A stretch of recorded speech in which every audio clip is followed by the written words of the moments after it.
Hello, Katrina Buckus, science teacher at Sutherland here, and I'm just making a short video to show you the potential of conferences and outcomes in Canvas. So starting with conferences first, I see potential for conferences in Canvas to really facilitate growth on independent work outside of class time for our students and to act as sort of practice or review homework hotlines or to provide opportunities for blended learning. I do know that there have been some classes in the district where there is both a virtual and real classroom. So let me just show you what a conference could look like. So I'm in Canvas now in a conference, and here we see sort of who's in the conference, and there's me, but there could also be a bunch of students, and they could be at home, and they could be joining in here on, say, a review session or a Q&A on a long-term project that they've been working on. And they have the option of, asking questions by raising their hand. They can see things that I'm doing and talking about it. And there's also the option to record the conference and also to, of course, have your webcam on and show your lovely face. So a lot of potential here. And I have used Canvas for these types of purposes. For example, I have used it a couple of times now in helping students to grow in writing scientific papers. So I would say I'm opening up a discussion this weekend on how to write this paper. And I will respond to that discussion in Canvas, and everyone can see my responses. So this can be a way for me to efficiently answer questions and also for students to chime in with responses and teach each other. A conference here in Canvas would be a great, more multi-dimensional way to do the same thing, because you could have the added benefit of being live and also having visuals right in front of you. So moving back now to outcomes.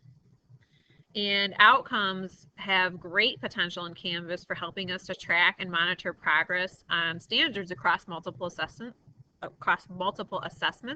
So again, would be part of our moving to standards-based assessment in the district. And then also communicating and storing feedback that students can look at and grow from. And then also clarifying the end goals for the students as well. So let me tell you about some of the ways that I have used outcomes in Canvas.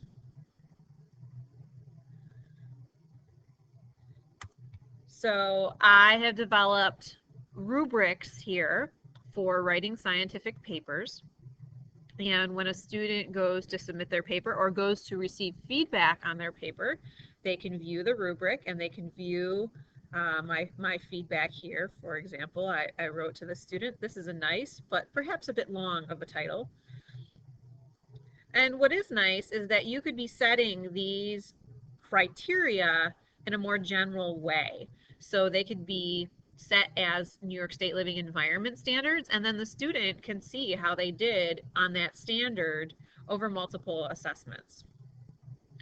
I've seen some great success here with these rubrics and outcomes in relation to scientific papers. My students started off averaging about an 84% on these papers, and then by the second paper they had grown to averaging about a 94%.